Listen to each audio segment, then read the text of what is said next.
রসুলহিল করিম বিসমিল্লাহির রহমানির রহিম আল্লাযী আল্লামা বিল কলম আল্লামাল ইনসানা মা লাম ইয়ালাম। শিক্ষা দিয়েছেন কলমের সাহায্যে। কলমের সাহায্যে কিতাব লেখা হয়েছে। এই যে প্রেসের কলম দিয়ে যে ক্যালেন্ডার ছাপা হয়েছে, এটাও একটা কলম, তাই না? কলমের মাধ্যমে বই পুস্তক, এর মাধ্যমে যে জ্ঞানটা আসে, একে বলা হচ্ছে শিক্ষা দিয়েছেন কলমের সাহায্যে। শিক্ষা দিয়েছেন মানুষকে যা সে জানতো না। আল্লামাল ইনসানা মা লাম ইয়ালাম। তাহলে একটা হচ্ছে অজানা জ্ঞান, আর একটা হচ্ছে কলমের জ্ঞান। তাহলে জ্ঞানের দুইটি ধারা আমরা পেলাম। একেবারে প্রথম যে 5টি আয়াত নাযিল হয়েছে সূরা আলাকে, এই 5টার 4 আর 5 নম্বর আয়াতে আল্লাহ পাক বলে দিচ্ছেন শিক্ষা দিয়েছি কলমের সাহায্যে, শিক্ষা দিয়েছি মানুষকে যা সে জানতো না। তাহলে একটা অজানা জ্ঞান আছে, আর একটা হচ্ছে কলমের জ্ঞান। কলমের জ্ঞান আমরা কিতাবপত্র পাইছি। অজানা জ্ঞান, একটা ঘর অজানা, অজানা ঘরে ঢুকলে দেখা যাচ্ছে আলো নেই, কি আছে না আছে বোঝা যায় না। তাহলে ওর ভিতরে কি আছে বুঝতে গেলে আমাকে বাতি জ্বালাতে হবে। এইরকম বাইরের জ্ঞানটা আমরা অর্জন করেছি, তো আমাদের ভিতর তো অন্ধকার, এই অন্ধকার জগতে জ্ঞানটা আছে, এই জ্ঞানটা অর্জন করতে গেলে আমাকে বাতি লাগবে। এই কথা আল্লাহ সূরা মাইদা 15 নম্বর আয়াতে বলে দিয়েছেন। তো বান্দা ভয় পেও না, জাআকুম মিনাল্লাহি নূর ওয়া কিতাবুম মুবিন। আসিয়াছে আল্লাহ পাকের পক্ষ হইতে নূর এবং আসিয়াছে কিতাব। অজানা জ্ঞান শিখতে গেলে তোমার নূর লাগবে, আগেই দিয়ে দিলাম। আর কিতাব নাজিল করলাম, কিতাব তোমরা দেখে দেখে পড়তে পারবা, শুনে পড়তে পারবা, শুনে জানতে পারবা। কিন্তু এই অজানা জ্ঞান অর্জন করতে গেলে নূর লাগবে। তাহলে কিতাব ধারণ করে কোথায়? মাথায়। যার ব্রেন শক্তি যত ভালো, সে লেখাপড়ায় ভালো, রেজাল্ট ভালো। তাহলে এলেম থাকে কোথায়? কিতাবে এলেম ব্রেনে থাকে। হুজুর রাজে বলে সিনার মধ্যে কোরআন, কথাটা কি ঠিক? সে সবাই তো বলে, কেউ তো বুঝোই দেয় না যে ভাই সে ওই রকম না ব্যাপারটা। তাহলে এখন কিতাবে জ্ঞান থাকে ব্রেনে, নূরের জ্ঞান থাকে কলবে। এই জন্য কলবে আগে নূর গ্রহণ করতে হয়। আল্লাহ পাক দিনের জন্য, ইসলামের জন্য যার কলকে খুলে দিয়েছেন, তাকে আল্লাহ পাক নূর দান করেছেন। তার কারণ কলবে ইলম অর্জন করতে গেলে নূরের মাধ্যমে করতে হয়।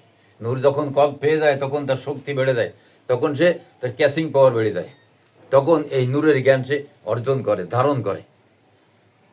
জাআকুম মিনাল্লাহি নূর ওয়া কিতাবুম মুবিন, সূরা মাইদা 15 নম্বর আয়াত। এইখানে আমরা জ্ঞানের দুইটি ধারা পেলাম। আল্লাহর হাবিব ব্যাখ্যা করতেছেন আল ইলমু ইলমান, ইলম হইল দুই রকম। ইলমুন ফিল কলবি ফাযালিকা ইলমুন নাফিঈ, কলবি ইলম হইল সবচাইতে উপকারী ইলম। তার কলবে সিল মারা, কলব নাপাক, সে যতই নামাজ রোজা করুক না কেন সব গুনাহে পরিণত হয়। তাহলে আমরা কলবকে অপবিত্র রেখে যদি আমরা আমল করি, গুনাহে পরিণত হয়। সূরা তাওবা 125 নম্বর আয়াত। আম্মাল্লাযীনা ফি কুলুবিহিম মারাদুন ফাযাদাতুহুম রিজসান ইলা রিজসিহিম। কলব অপবিত্র যার, কলবে সিল মারা যার। কোন কারণে সিল মারা হয়? গুনার কারণে। গুনার কারণে কলবে সিল মারা হয়। যার কলবে সিল মারা তার কলব হচ্ছে অপবিত্র, মারিদ। এই মারিদ কলব নিয়ে আমল করলে গুনাহে পরিণত হবে। আর যদি এই কলবকে পবিত্র না করে কেউ মৃত্যুবরণ করে, ওমাতুহুম কাফিরুন, কাফির অবস্থায় মৃত্যুবরণ করবে, তাহলে আমাদের ফয়সালা হয়ে গেল। কলবকে পবিত্র না করে যদি কেউ মৃত্যুবরণ করে, কাফির অবস্থায় মারা যাবে। তাহলে আমাদের কি করতে হবে? একদিকে কিতাবি এলেম অর্জন করতে হবে ব্রেন দিয়ে, আর একদিকে নূরের এলেম অর্জন করতে হবে কলব দিয়ে। তা আমাদের কলবে তো সিল মারা।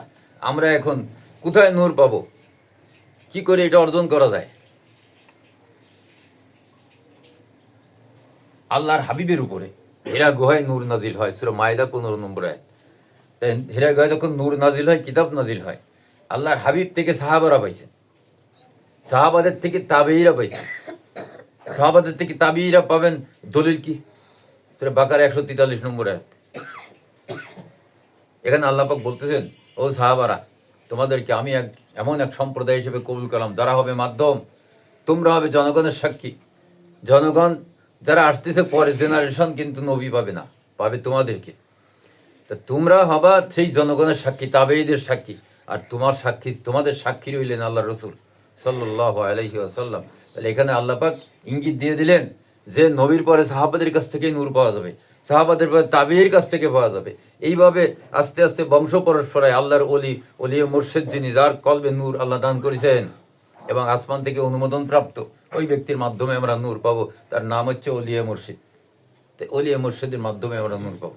তাহলে আল্লাহর হাবিবে এলেমের দুইটি ধারা ব্যাখ্যা করলেন। আল ইলমু ইলমান, ইলমুন ফিল কলবি ফাযালিকা ইলমুন নাফিঈ। কলবি এলেম সবচেয়ে উপকারী এলেম। আমি কলবের এলেম অর্জন না করে কলকে পবিত্র না করে যদি আমি কিতাব অনুযায়ী আমল করি, আমার আমলের ফলাফল কি আসবে? গুনায় পরিণত হবে। শূন্য হলেই তো বেঁচে যেতাম, উল্টে গাড়ে বোঝা চাপবে। নেকির বোঝা হওয়ার জায়গায় গুনার বোঝা হবে। শূন্য হলেই তো বেঁচে যেতাম, তাও তো না। কল্যাণের পরিবর্তে অকল্যাণ। আমি হেরিকেন নিয়ে রাস্তায় বেরোইছি, ঝড়ে নিভে গেল।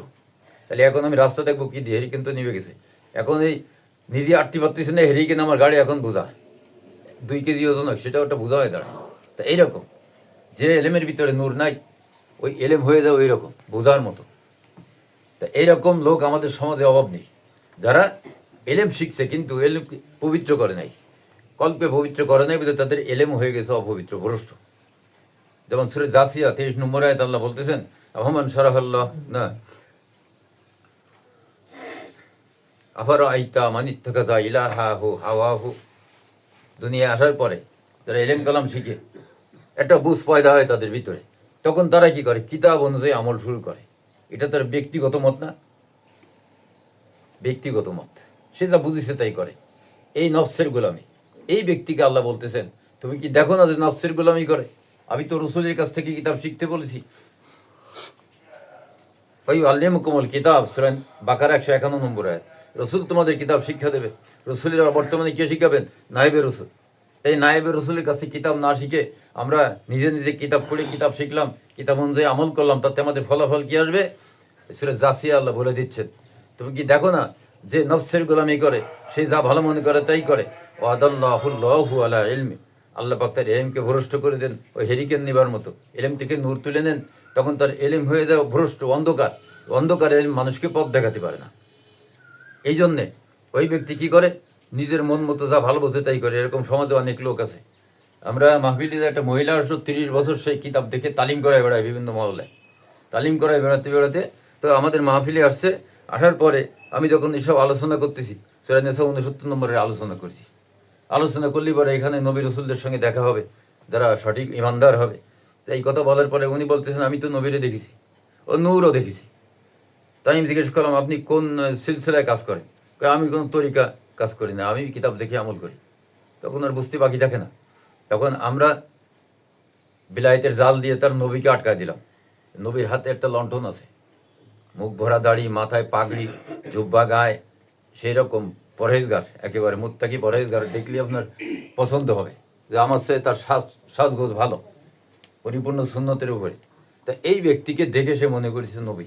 আটকায় দেওয়ার পরে পরের সপ্তাহে আমরা গেছি, যাওয়ার পরে ওনাকে ডাকতে গেলে বলে কি, না তোমাকে হুজুরির দরবারে আমি আর যাবো না। কেন যাবেন না? না, তোমাকে হুজুরির দরবারে যে আমার ক্ষতি হয়ে গেছে, আমি 30 বছর আমল করে যা পাইছিলাম আমার সব গেছে। ওই যে নবী পাইছিল, নবী তো আমরা আটকায় দিয়েছে, তো ইবলিস। আর ইবলিস পাইছে, সে মনে করছে নবী পাইছি। তাহলে এখন ইবলিস নিজেই বলতেছে, সূরা হিজর 39, 40, 41 নম্বর আয়াত, এখানে ইবলিস বলিল, হে আমার রব, আদমকে তুমি সিরাতাল মুস্তাকিম দিয়ে নৈকট্য দান করবা। ওই আদমের সামনে পাপ কাজকে নিয়ে স্রোতে হাজির করব। সে দেখবে আমি নেকের আমল করতেছি, হয়ে যাবে গুনাহ, সে বুঝতেই পারবে না। এইভাবে তার দলভুক্ত করে, আমার দলভুক্ত করে জাহান্নামে নিয়ে যাব। এরপরে বলছে, ইল্লা ইবাদাকা মিনহুমুল মুখলিসিন, একমাত্র তোমার ওলি বান্দা, মুখলিস বান্দাদেরকে আমি ধোঁকা দিয়ে পথভ্রষ্ট করতে পারবো না। যখন কোনো হক্কানি ওলি হয়, তার ওইখানে যদি ধোঁকা দিতে যায়, ইবলিস কিন্তু ধরা খাবে, ইবলিস ধরা খাবে। এরকম আর একটা লোক হানাফির শায়েখ হয়ে গেছে, তার 2 মাস মাহফিলে আসে না। ফোন দিলাম, দেওয়ার পরে সে বলে যে আমি তো, তোমার সবক কোথায়? বলে যে আমি হানাফির শায়েখ। বলে আমি তো মোর্শেদ পাই, আমি তো মোর্শেদ পাই। তখন কীরকম মোর্শেদ পাও জিজ্ঞেস করলাম। তো বলে যে আমি যখন মোরাকাবে বসি, তখন আমি তো দেখি একটা নতুন বিল্ডিংয়ের ভিতরে গিয়ে আমি মোর্শেদকে পাই, সিংহাসনে বসে থাকি। ঠিক আছে, ভালো কথা, সেখানে যাও তো। এবার গেছে, পাইছো? বলে হয়। এখন আমি যে মোর্শেদ আনতে বলেছি, যেভাবে সিস্টেম শিখিয়ে দিয়েছি, তুমি মোর্শেদকে সালাম দাও সসম্মানে। সালাম দিছে, দেওয়ার পরে মোর্শেদ আইসে, নুরানি মোর্শেদ। তারপরে বললাম যে মোর্শেদ ডেকে আনছো তুমি, এনার ভিতরে তাকাও তো, আলো আছে? বলে হ্যাঁ আছে। বাইরে? ভিতর বাইরে 2 জায়গায় আলোকিত। যে মোর্শেদ নিয়ে তুমি রয়েছো 2 মাস, তার ভিতরে তাকাও তো। ওদের ভিতরে তো অন্ধকার। তাই বললাম, এবার বুঝতে পারছো? ইবলিস কিন্তু বিভিন্ন সুরতে মানুষকে ধোকা দিতে পারে। তোমার যে 2 মাস আটকায় রাখিছে সহবাদ থেকে, তোমার সব করা এগোয় যাও তো সামনে, কিন্তু তুমি তো ধরতে পারবে না। তোমার মোর্শেদ আছে বিদায় আজকে তুমি বেঁচে গেলে, তা না হলে ও তোমার ঠিকই তার দলভুক্ত করে জাহান্নামে নেওয়ার চেষ্টা করতো। সে তোমার দিয়ে নেক আমল করাতো, কিন্তু আমল তোমার কোনো কবুলই হতো না, এই ব্যবস্থা সে করে দিত। তো এই যে সিস্টেমগুলো আল্লাহ পাক যে কোরআনে বলে দিয়েছেন, সে কিন্তু অলিদের কাছে ধরা খাবে। তো হক্কানি অলি না হলে তো ধরা খাবে না। তো হক্কানি অলি হতে গেলেও একদিকে কিতাবি জ্ঞান লাগবে, আর একদিকে নূর লাগবে। এই দুইটা জিনিস যার কাছে আছে সে পূর্ণ। আর যার ভিতরে নূর নাই, শুধু এলেম আছে, একটু ফাসেক। মুয়াত্তা ইমাম মালিক রহমতুল্লাহ আলাইহি, উনি ওনার কিতাবে উনি কিছু কথা লিখেছেন, তার ভিতরে একটা হচ্ছে এইরকম, মান তাফাক্কাহা ওয়া লাম ইয়াতাসাওওয়াফা ফাকাদ তাফাসসাকা, যে ফকি হইল মানে ইলমে শরিয়ত শিখলো, ইলমে তাসাউফ শিখলো না, ওয়ালাম ইয়াতাসাওওয়াফা, ইলমে তাসাউফ শিখলো না, সে ফাসিক, গুনাহগার। কাফের বলে নাই, কিন্তু আমাকে হুজুর হয়তো কাফের ফতোয়া দিয়ে দেয় সঙ্গে সঙ্গে দাঁড়ায়, কাফের বলে নাই। ওমান ইয়াতাসাওওয়াফা ওয়ালাম ইয়াতাফাক্কাহা ফাকাদ তাযান্দাকা, যে ইলমে তাসাউফ অনুসরণ করলো কিন্তু ইলমে শরিয়তের ধার ধারে না, ওই ব্যক্তি জিন্দিক, কাফির চেয়ে মারাত্মক। এই ব্যক্তি নেক্সুরতে যারা মুসলমান আছে, ধর্ম অনুসরণ করে, তাদেরকে ওই ধর্মীয় দোহাই দিয়ে কিন্তু তাদেরকে পথভ্রষ্ট করে নিয়ে যায়। ফকির আছে না আমাদের দেশে, নামাজ রোজা লাগে না, এই গ্রুপ, এটা জিন্দিক গ্রুপ। এদেরকে হেদায়েতের পথে আনা বড় কষ্ট, এটা বুঝে শুনে জিন্দিক হয়েছে। ওমান জামা বাইনাহুমা ফাকাদ তাহাক্কাকা, যে ইলমে শরিয়তে আলেম, ইলমে মারিফতে কামেল, ওই ব্যক্তি হক্কানি আলেম। আল উলামা ওয়ারাসাতুল আম্বিয়া, হক্কানি আলেম হইল নবীর ওয়ারিস। তাহলে আল্লাহ নবীর ওয়ারিস কি হবে? হক্কানি আলেম। হক্কানি আলেম কাকে বলে? ইলমে তাসাউফে কামেল, ইলমে শরিয়তে আলেম, ওই ব্যক্তি হক্কানি আলেম। এই হক্কানি আলেম নবীর ওয়ারিস। লাউ যারা আলিমান আলা কারিয়াতি রাফাআল্লাহু তাআলা আযাবাল কবরি 40 ইয়াওমান, যদি কোনো এলাকা দিয়ে হক্কানি আলেম হেঁটে যায়, আল্লাহ পাক তার শানে ওই এলাকার 40 দিনকার গজব মাফ করে দেন। সুবহানাল্লাহ বিহামদিহি। মান যারা আলিমান ফাকান্নামা যারানি, যে ব্যক্তি হক্কানি আলেমের সঙ্গে দেখা করতে গেল, সে আমি নবী মুহাম্মদুর রাসূলুল্লাহর সঙ্গে দেখা করতে গেল। মান সাফা আলিমান ফাকান্নামা সাফাহানি, যে ব্যক্তি হক্কানি আলেমের সঙ্গে মুসাফা করলো, সে আমি নবী মুহাম্মদুর রাসূলুল্লাহ সাল্লাল্লাহু আলাইহি ওয়াসাল্লামের সঙ্গে মুসাফা করলো। মান জালাসা আলিমান ফাকান্নামা জালাসানি, যে ব্যক্তি হক্কানি আলেমের মজলিসে বসে গেল, সেজন্য আমি নবী মুহাম্মদুর রাসূলুল্লাহর মজলিসে বসে গেল। ওমান জালাসানি কানা মাই ফিল জান্নাহ, যে আমার সঙ্গে আমার মজলিসে বসে গেল, কাল কিয়ামতে আমি তাকে সঙ্গে নিয়ে জান্নাতে যাব। তাহলে হক্কানি আলেমের দাম আছে, মূল্য আছে আল্লাহর দরবারে। কিন্তু হক্কানি আলেম আমাদের চিনতে হবে। বড় দরবার মানে হক্কানি আলেম না, বেশি বেশি আলেম মানে হক্কানি আলেম না। মূল বস্তু হচ্ছে নূর থাকতে হবে, কিতাব থাকতে হবে, ওই সিলসিলার ভিতরে নূর থাকতে হবে। নূর না হলে বাতেন পবিত্র হবে না। পানি দিয়ে দেহ পবিত্র করা যায় বাহ্যিক, কিন্তু ভিতরে কলবে যে কালি লেগে গেছে নাপাক কালি, এটা পবিত্র করতে হলে নূর ছাড়া হয় না। এই পবিত্র করতে গেলে তার সিস্টেম কি? সূরা নিসা 64 নম্বর আয়াতে আল্লাহ পাক দিয়ে দিয়েছেন, আমি রসুলের জন্য পাঠিয়েছি, আমার নির্দেশ, আমার রসুল সব শরীয়তের বিধিবিধান জারি করে তোমরা মেনে চলবে, অর্থাৎ শরীয়তের বিধান মেনে চলা। 2 নম্বর হচ্ছে নিজেকে গুনাহগার স্বীকার করা। আমরা আমাদের মুনাজাতে রব্বানা যালামনা পড়ি না, গুনাহগার স্বীকার করি, শরীয়তের বিধান যতটুকু করে মেনে চলার চেষ্টা করি। তাহলে 2টা জিনিস মুসলমানদের ভিতরে কিন্তু কায়েম আছে। 3 নম্বর রসুলের দরবারে যেতে হবে। আমরা রসুল পাইনি, কোথায় যাব? নায়েবে রসুল হক্কানি মোর্শেদের দরবারে যাব। 4 নম্বর তাকে সাক্ষী রেখে আল্লাহর কাছে তওবা করা। 5 নম্বর তিনিও আমাদের জন্য আল্লাহর কাছে গুনাহ মাফির অনুরোধ করবেন, সুপারিশ করবেন, শাফাআত করবেন। শাফাআত করা মানে কি? সুপারিশ করা। নবীর শাফাআতে সাহাবারা মুক্তি পেয়েছে, তারপরে কিন্তু ওলিদের শাফাআতে জনগণ মুক্তি পেয়েছে। এই ওলিদের শাফাআতে, এইটাই আল্লাহ পাক নবীর শাফাআত হিসেবে গণ্য করে নেবেন। দলিল কি? সূরা তাহরিম 8 নম্বর আয়াত, ইয়াউমা লা ইউখজিল্লাহুন নাবিয়্যা ওয়াল্লাযীনা আমানু মাহু, কিয়ামতের দিন নবী রাসূল এবং তার অনুসারী প্রকৃতি ইমানদারদের সঙ্গে আমি কোনো খারাপ ব্যবহার করব না। এই প্রকৃতি ইমানদার নবী রাসূল অনুসারীর পরিচয় কি? নূরুহুম ইয়াসআ বাইনা আইদিহিম ওয়া বিআইমানিহিম, তাদের সঙ্গে থাকবে 2টা নূর। একটা নূর কলবে, যে জিকিরের নূর, যে ইমানের নূর, হিদায়াতের নূর নিয়ে এসে কবরে গেল। কিয়ামতের ময়দানে যদি একটা নূর নিয়ে ওঠে, আল্লাহ পাক তার ডাইন হাতে নূরের আমল নামা দেবেন। তাহলে কয়টা হলো? একটা নিয়ে গেছে আর একটা পাইলো, 2টা হলো না? এই নূরুহুম, তাদের সঙ্গে 2টা নূর থাকবে। এই 2টা নূর যার সঙ্গে থাকবে, আল্লাহ পাক তাকে নবী রাসূল অনুসারী প্রকৃতি ইমানদার হিসেবে গণ্য করে নেবেন। অথচ তারা কিন্তু নবী পায়নি, তওবা করেছে কার মাধ্যমে? মোর্শেদের মাধ্যমে। এই মোর্শেদের মাধ্যমে তবে মোর্শেদ নায়েবে নবী। এই জন্যে আল্লাহ পাককে মাফ করে দিয়ে, যেহেতু আমরা নবী বাহিনী, নবীর অনুসারী হিসেবে কিয়ামতের ময়দানে গণ্য করে নেবেন। তাহলে এটা আমাদের জন্য সুখবর না? আমরা নবী পাইনি, কিন্তু আমরা নবীর অনুসারী সার্টিফিকেট পেয়ে গেলাম। তাহারি ৮ নম্বরে এতে এই নূরের কত মূল্য! সেটা হাদিস 13, 14, 15। এখানে আল্লাহ পাক বলতেছেন, ইয়াউমা ইয়াকুলুল মুনাফিকুনা ওয়াল মুনাফিকাতু লিল্লাযিনা আমানু উনজুরুনা নাকতাবিস মিন নূরিকুম। কিয়ামতের দিন এই নূরধারী প্রকৃতি ইমানদার যখন কিয়ামতের ময়দানে উঠবে, তারা চলতে থাকবে, আশেপাশে যারা থাকবে নূর পায় নাই। একই সময় আমরা যখন বসবাস করতেছি এখানে সবাই সবাইকে চিনি না, আমাদের জন্য কবরস্থান নির্ধারিত আছে। এইসব জায়গায় আমাদের হয়তো মরার পরে এখানে কবর দিবে। এখান থেকে আমরা যখন উঠবো একে অপরকে চিনতে পারবো। তখন যারা নূরদারি তাদেরকে ডেকে ডেকে বলবে, যারা নূর পাইনি, ও ভাই আব্দুর রহমান, দুনিয়াতে তোমার কত উপকার করেছি, তুমি একটু দাঁড়াও, আমি তো নূর পাইনি, তুমি পাইছো, তোমার নূর দিয়ে আমি একটু উপকৃত হই, একটু রাস্তা দিকে সামনে এগোই, অথবা এরকম কিছু। তখন আল্লাহ পাক ধমক দিয়ে বলবেন, কুমফল তামিস নূর, পিছনে ফিরে দাও, নূর সংগ্রহ করে নিয়ে আসো, এখানে আমার হুকুম ছাড়া কেউ কারো কোনো উপকার করতে পারবে না। তখন এই বান্দা ধমক খেয়ে দাঁড়ায় যাবে, নূরদারিরা সামনে চলে যাবে, দুই দলের মাঝখানে ফাঁকা হয়ে যাবে। ফাদুরিবা বাইনহুম বিসুরিল্লাহিল বাব, তাদের মাঝখানে আল্লাহর হুকুমে একটি দেওয়াল খাড়া হয়ে যাবে, দেওয়ালের মাঝখানে একটি দরজা থাকবে, ওই দরজা দিয়ে এই মুনাফিকরা দেখতে পাবে মুমিনরা সামনে চলে যায়। বাতিনহু ফিহির রাহমাতু ওয়া যাহিরুহু মিন কিবালিল আযাব, এই দেওয়ালের ভিতরে যারা চলে গেল তাদের উপরে রহমত নাজিল হতে থাকবে, আর দেওয়ালের বাইরে যারা আটকা পড়ে গেল তাদের উপরে আযাব নাজিল হতে থাকবে। তখন এই আযাব নাজিল যখন হবে, এর ভিতরে অনেক আমলদার লোক থাকবে, তখন তারা ডেকে ডেকে বলবে, ও ভাই আব্দুর রহমান, তুমি আর আমি তো একসাথে মসজিদে ইফতার করেছি, একই সাথে জামাতে নামাজ পড়েছি, তুমি তো গরিব মানুষ ছিলে, কোনোদিন একটা কুরবানি দাও নাই, আমি শত শত গরু কুরবানি করেছি, কোটি কোটি টাকা দান খয়রাত সদকা করেছি, জাকাত দিয়েছি, হজ করেছি, এতবার আমল তো আমার বেশি, তোমার আমল তো মাত্র 2টা, তুমি এই 2টা আমল দিয়ে নূর পেয়ে গেলে, আমি এত আমল করলাম, আমি নূর কেন পাইলাম না? আফসোস করতে থাকবে। তখন আল্লাহ তাকে জানায় দেবেন, অহুদু ইলা তাইয়্যিবি মিনাল কওলি অহুদু ইলা সিরাতিল হামিদ, ও বান্দা শুনে রাখো, ও কলেমায়ে তয়্যিবার হিদায়াত প্রাপ্ত, প্রশংসিত প্রভুর দিকে সিরাতাল মুস্তাকিম প্রাপ্ত। এই কলেমায়ে তয়্যিবার হিদায়াত পাইতে গেলে কি করা লাগে? মুখে স্বীকার করা, ইকরার বিল লিসান, তাসদিক বিল জিনান, অন্তরে বিশ্বাস করা, আমাল বিল আরকান, শর্তসমূহ পূরণ করা।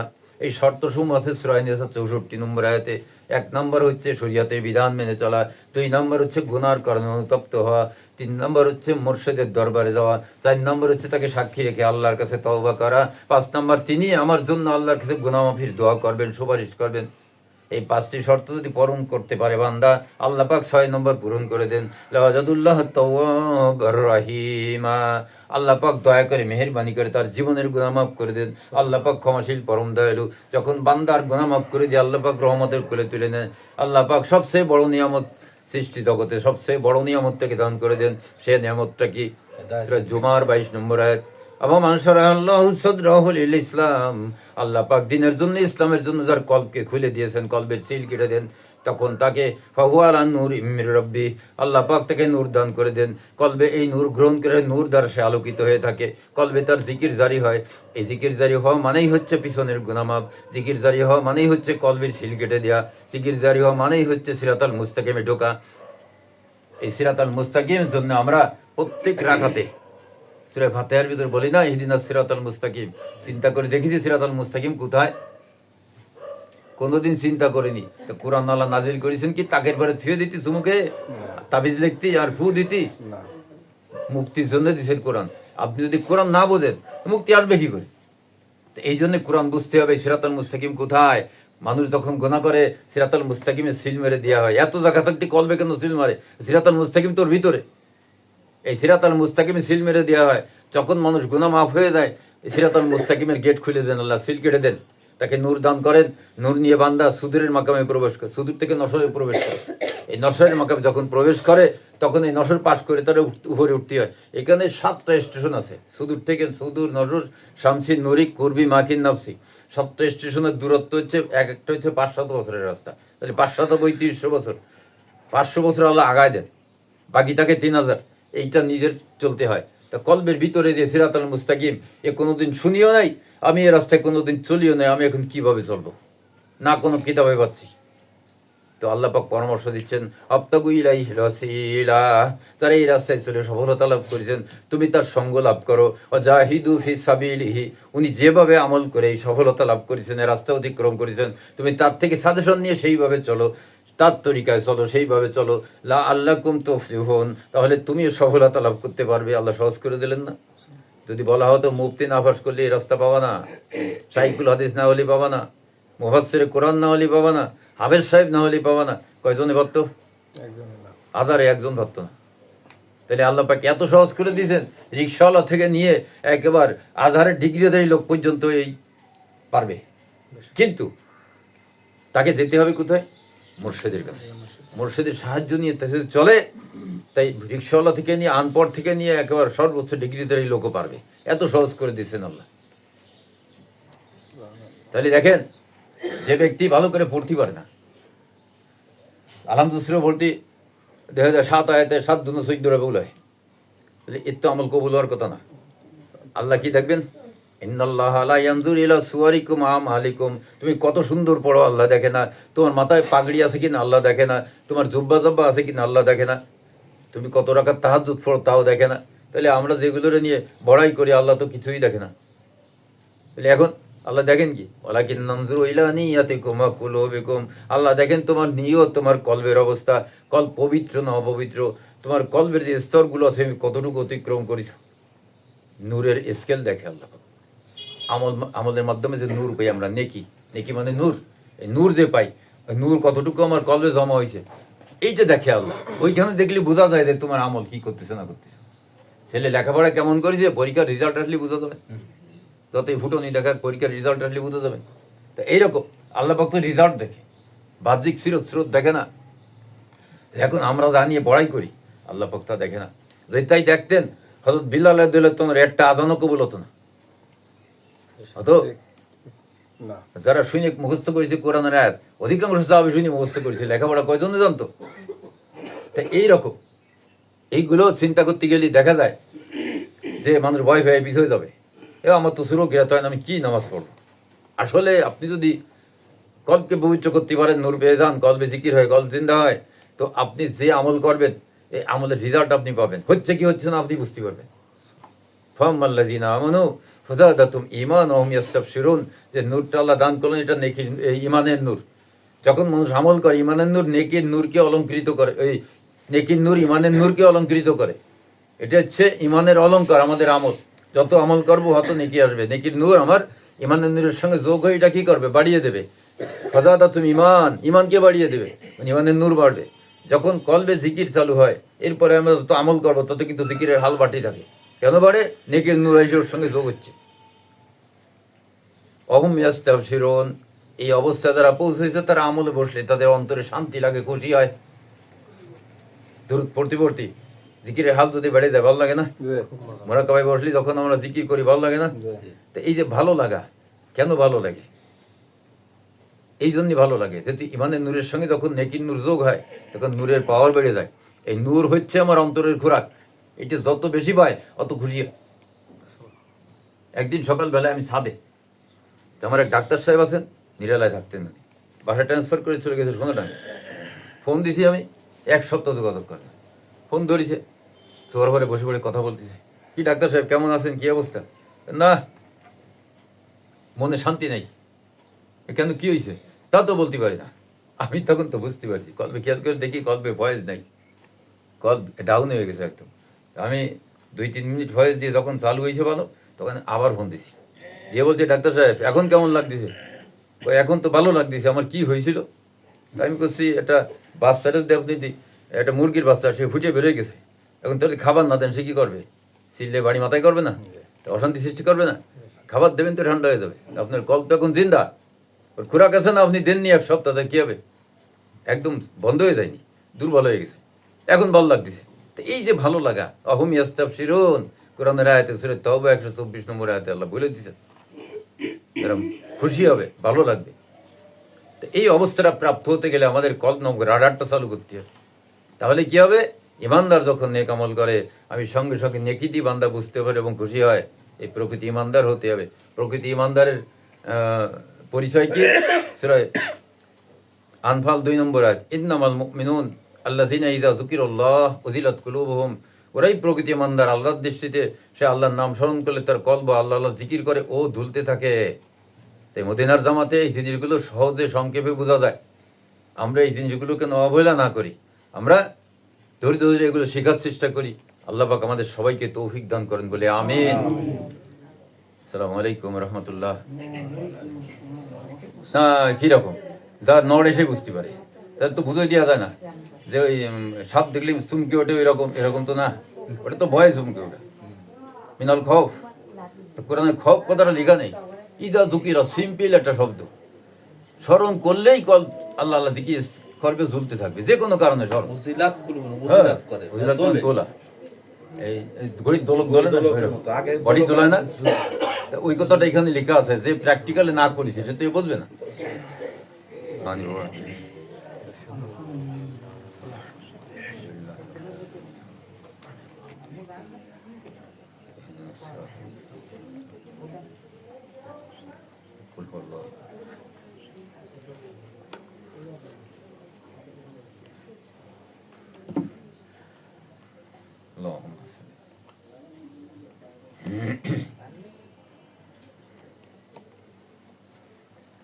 اللهم آمين. الحمد لله رب العالمين، والصلاة والسلام على أشرف الأنبياء المرسلين وآله وأصحابه أجمعين. ربنا ظلمنا أنفسنا وإن لم تغفر لنا وترحمنا لنكونن من الخاسرين.